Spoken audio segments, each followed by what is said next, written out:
L'invité d'ici.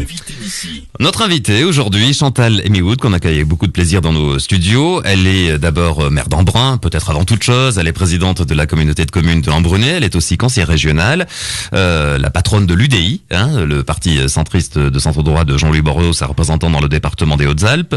Entre autres responsabilités, puisque vous présidez aussi le Pays Sud, c'est ça? Tout à fait. Il y a un relais entre l'UBAI, Michel Lanfranchi et vous-même. Tout à fait. Beaucoup de responsabilités, j'allais dire, finalement cumulées.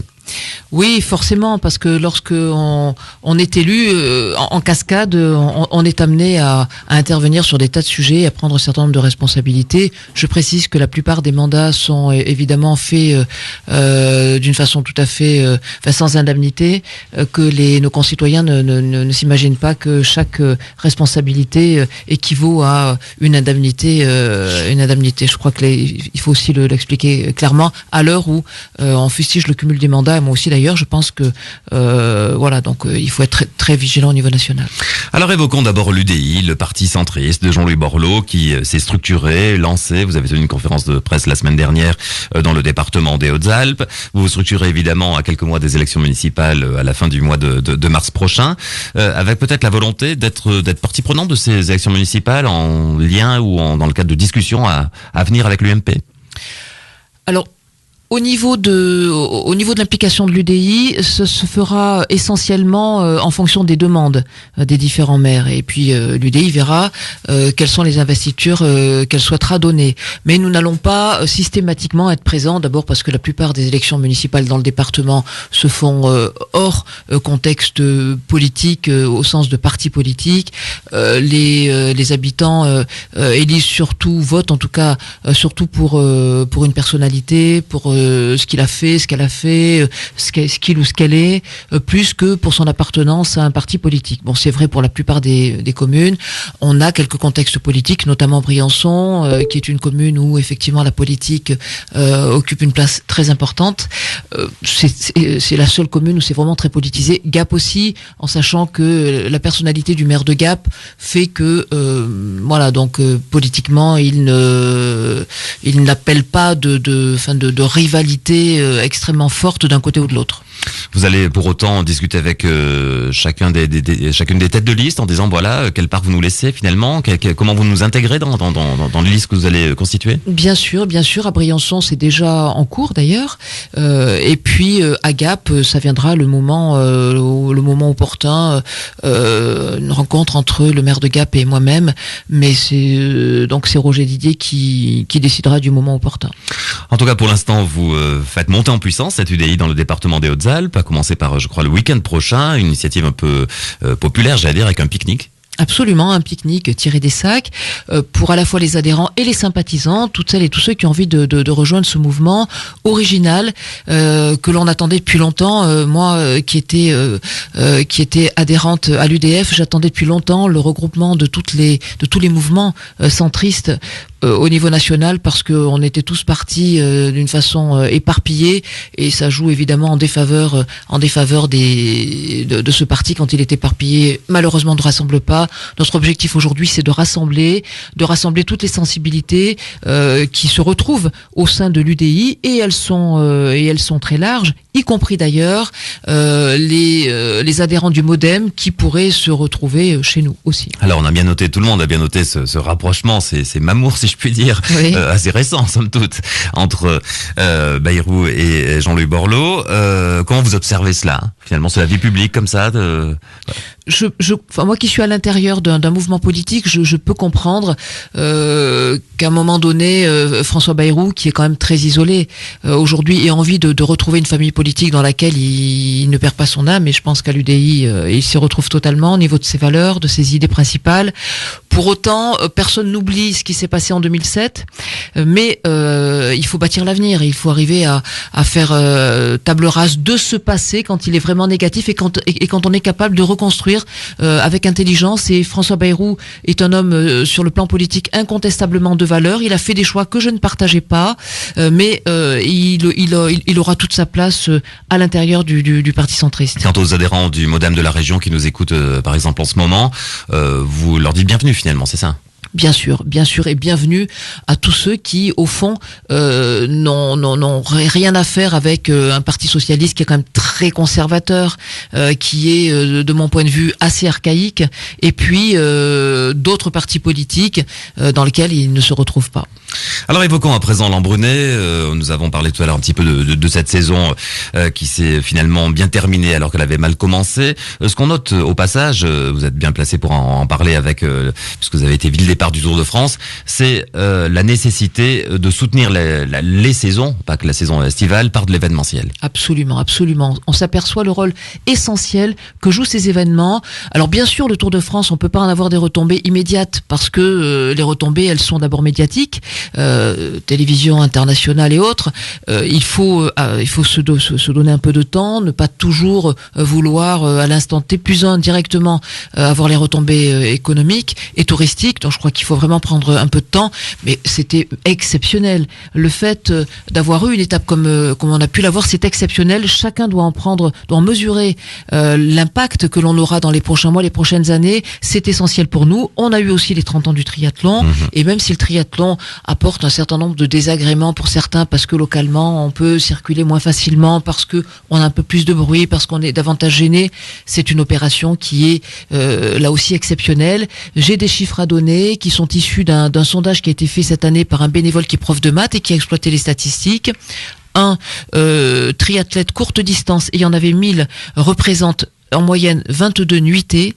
Un triathlète longue distance, et il y en avait 1500, représente en moyenne 28 nuitées. Faisons le compte et on s'aperçoit que au niveau économique, les retombées sont directes et immédiates. Quels sont les chantiers en cours dans l'Embrunet en ce moment, alors soit avec votre casquette, si je puis dire, maire d'Embrun ou communauté de communes, peut-être plus communautaire, je crois que en particulier au niveau il y a un chantier sur le stade nautique, c'est ça? Sur le centre nautique qui va être en cours de réalisation.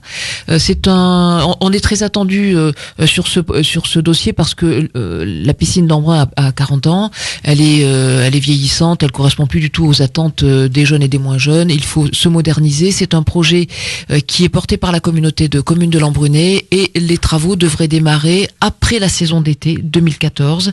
1 an à 2 ans de travaux, on va dire 2 ans de travaux qui seront réalisés sur un système vraisemblablement d'accotement à la piscine actuelle, de manière à ce que celle qui existe aujourd'hui puisse continuer de rendre les services qu'elle rend, même s'ils sont de plus en plus limités. C'est important qu'on garde cette ouverture. D'autres chantiers dans le domaine du développement économique, puisque la zone d'activité continue de se développer et elle permet à de nouvelles entreprises de s'installer dans l'Embrunet, et ça c'est une bonne chose. Le secteur de la santé qui est en pleine expansion, si je puis dire, puisque la maison d'activité spécialisée pour handicapés lourds vieillissants est en cours de réalisation sur un terrain qui appartient à la commune d'Embrun, que la commune a acheté, réalisé par les PEP en lien bien sûr avec nous.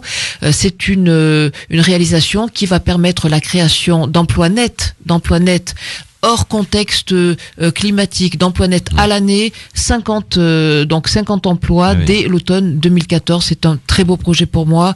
En tant que maire et président de la Comcom, je me bats depuis 10 ans pour obtenir cela. Alors écoutons la question que vous a posée celui que nous recevions hier, Jean-Claude Hérault. Il est le chef de file un peu de l'opposition au conseil municipal de Gap, en tout cas le plus actif. Il est lui-même du front de gauche. Écoutons-le. Et ce que je voudrais lui dire, lui poser comme question toute bête, j'ai pas rien préparé, hein, voilà. Est-ce qu'elle sera candidate? Je pense que oui. Est-ce que ça sera, comment elle voit sa future candidature? Est-ce que ça sera une candidature purement de droite? Est-ce qu'elle va ouvrir les portes et les fenêtres, comme j'ai dit tout à l'heure, à peut-être d'autres sensibilités? Et comment elle voit ça? Est-ce qu'elle pense être élue et comment elle voit ses réélections? Voilà la question de Jean-Claude Hérault. Il y va cash. Tout à fait. C'est peut-être pas le moment effectivement pour vous de faire un effet d'annonce, mais dans l'esprit, disons. Bien sûr que non. Alors je me positionnerai d'ici quelques semaines concernant ma candidature éventuelle à Embrun, mais je voudrais dire à Jean-Claude Hérault que au niveau de la composition de la liste, c'est les listes que j'ai composées en 2001 et en 2008 et en 2007 et en 2008 ont toujours été des listes complètement ouverte, parce que Embrun n'est pas une ville enfin, on ne mène pas une ville comme Embrun en fonction d'un parti politique. On mène une ville, la ville d'Embrun, en fonction d'une ouverture, d'une sensibilité, de projets. Et ces projets, ils appartiennent ni à la droite ni à la gauche. C'est vraiment des projets d'intérêt collectif et d'intérêt général. Voilà, donc j'ai toujours travaillé dans ce sens et je ne peux pas imaginer une autre pratique que celle-ci. Parmi les sujets un peu plus délicats dans l'Embrunais, il y a la situation de la station des Heures. Il ne s'agit pas de dramatiser outre mesure la situation, mais on sent que les finances sont tendues, pour faire court. Nouveau directeur pour exploiter la station des Heures, Christophe Musset, qui est arrivé au mois de juin. J'allais dire que vous-même, qui êtes en tant que commune d'Embrun très impliquée dans la SEMLOR et la gestion des Heures, vous avez pris une direction claire, c'est on serre les boulons, c'est ça? Absolument. Absolument, c'est la seule solution. Je suis très positif sur l'avenir de la station des Heures, qui est une belle station, qui a un bel avenir, qui bénéficie d'ailleurs d'une bonne image de marque. Mais si nous devons serrer les boulons parce que on peut pas continuer dans les dépenses que l'on a pu envisager dans les années qui viennent de passer. Certaines étaient nécessaires, mais aujourd'hui il faut vraiment serrer les boulons et je souhaite que le directeur en prenne toute la dimension. On est actionnaire à hauteur de 20%, même actionnariat que la Caisse des dépôts, 20% aussi, et je souhaite aussi que la Caisse des dépôts puisse entendre cela. En tout cas, Paul Dijoux, qui est le président de la SEMLOR, connaît parfaitement ma position puisque je suis toujours très clair là-dessus. Alors il y a une nouveauté, on vous en a pas prévenu, mais c'est volontaire, Chantal Emi-Wood. À la fin de chaque entretien, chaque mi-journée, on présente un miroir à l'invité pour avoir un propos un peu plus personnel que celui relatif à ses activités et son engagement public, ou peut-être, en tout cas il fait le choix qu'il souhaite. Et on propose à vous-même, comme à chacun de nos invités, de se regarder dans le miroir et de voir un petit peu ce qu'il y voit. Alors je joue le jeu complètement. Hein. Je vous en remercie. Écoutez, je vois une femme impliquée, voilà, qui se passionne pour ce qu'elle fait, pour son action publique, pour les autres, et je pense que c'est un beau projet de vie. Voilà, après on décide soi-même, et je pense d'une façon très personnelle, de des suites qu'on doit donner à tout ça. Mais en tout cas, je peux dire que jusqu'à présent, j'ai fait ce que j'ai fait avec un très très grand plaisir, vraiment. Merci. Demain, nous recevrons le colonel Moreau. Alors, c'est le patron des pompiers des Hautes-Alpes, pour faire court. C'est le commandant du SDIS, si on veut être complet, le service départemental d'incendie et de secours. Comme ça, je suis complet. Quelles questions peuvent vous venir à l'esprit? En tout cas, vous travaillez, j'imagine, avec le plan d'eau et le lac, etc., en lien permanent avec les pompiers. Oui, je suis par ailleurs vice-présidente du SDIS. Nous sommes 3 vice-présidents. Et la question que je voudrais lui poser, mais là aussi, c'est avec peu de temps pour réfléchir, spontanément, c'est au fond quelle organisation au sein des petits centres qui sont nécessaires bien évidemment pour pouvoir faire face à des secours directs, quelle organisation et quel lien avec les grands centres, de manière à ce que vraiment une unité totale puisse régner. Donc comment envisage-t-il justement ces liens, de manière à éviter parfois, je pense, quelques dissensions.